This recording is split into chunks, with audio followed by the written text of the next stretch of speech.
tous, c'est Pikami, j'espère que vous êtes en forme car aujourd'hui nous continuons l'ouverture du calendrier de l'Avent Kuribo, donc spécial Yu-Gi-Oh bien entendu. Nous allons donc ouvrir 5 nouvelles cases aujourd'hui, la numéro 6 est jusqu'à la 10 et on va voir ce que ça nous réserve. Donc la numéro 6, je peux voir qu'elle est déjà juste ici, donc sans plus attendre, je commence. Parce que j'ai beaucoup trop hâte, ce calendrier est vraiment magnifique de ce que j'ai pu en voir. Hop, je fais toujours très attention. Oh, cette carte-ci, je ne la connais pas par contre. Sabatier, la pierre philosophale. Ah mais si, bah oui. Mais si, je me disais que ça me disait quelque chose aussi. Au niveau du dessin, ça me disait quelque chose. Après, il faudrait que je relise un petit peu le texte. Si vous avez un monstre Kuribo ailé dans votre cimetière, payez la moitié de vos points de vie, life point du coup. Ajoutez une magie polymérisation ou magie fusion depuis votre deck à votre main.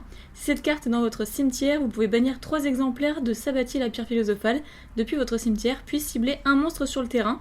Jusqu'à la fin de ce tour, il gagne une attaque égale à l'attaque du monstre sur le terrain. Ah, c'est pas mal.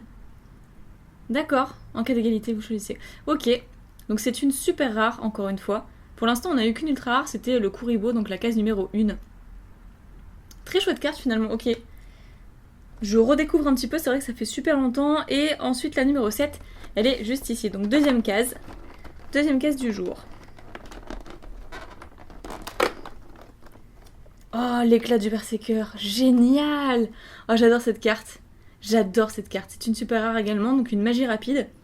Donc je vous montre un petit peu si vous ne connaissez pas. Bannissez un monstre de votre cimetière, puis ciblez un Kuribo ailé que vous contrôlez. Jusqu'à la fin de ce tour, l'attaque défense de la cible devienne égale à l'attaque défense du monstre qui a été banni. Et ça, c'est vraiment chouette. Ça, c'est vraiment une carte que j'adore jouer.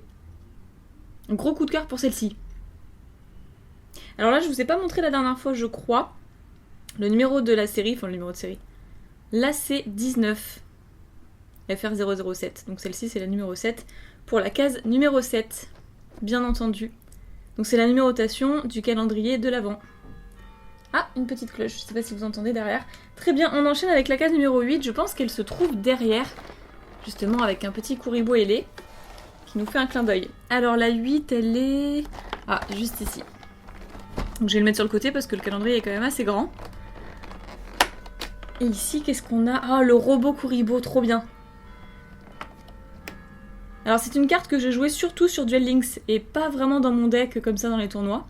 Sachant que je ne fais jamais de tournois en fait, hein. Je fais vraiment des trucs entre amis, vraiment très convivial en fait. Mais c'est vrai qu'il faudrait peut-être que je refasse des tournois dans les boutiques, etc.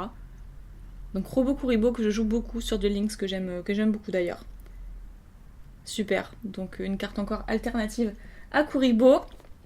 Un monstre alternatif. Ensuite, la numéro 9. Ah, bah juste au-dessus. Ok, je pense que vous l'aviez déjà vu. Et Kurivolt, ok. Celle-ci, beaucoup moins récurrente. Elle est un petit peu plus rare cette carte, étant donné que je ne l'ai pas. Et du coup, c'est super, je me demandais même si j'allais pas peut-être m'offrir un deuxième calendrier de l'Avent, puisque j'aurais bien fait un petit deck Kuribo. C'est clairement pas un deck fait pour les tournois, ça c'est sûr. Mais au moins c'est des decks fun, c'est des decks qu'on a envie de jouer. Et ça c'est le plus important.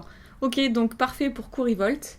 Et la dernière case, la numéro 10, peut-être de l'autre côté. Oui, elle est au-dessus.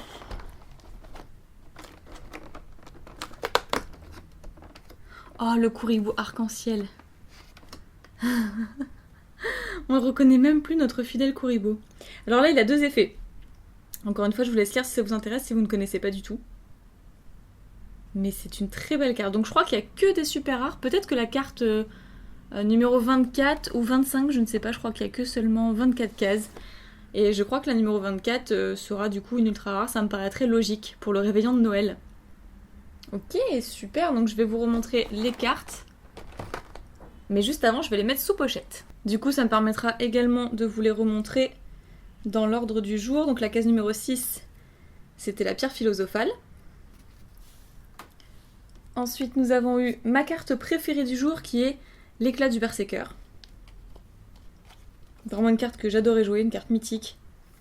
Du coup, je suis très contente de l'avoir up par rapport à ce calendrier, puisque forcément, c'est pas la même carte, c'est pas la même numérotation.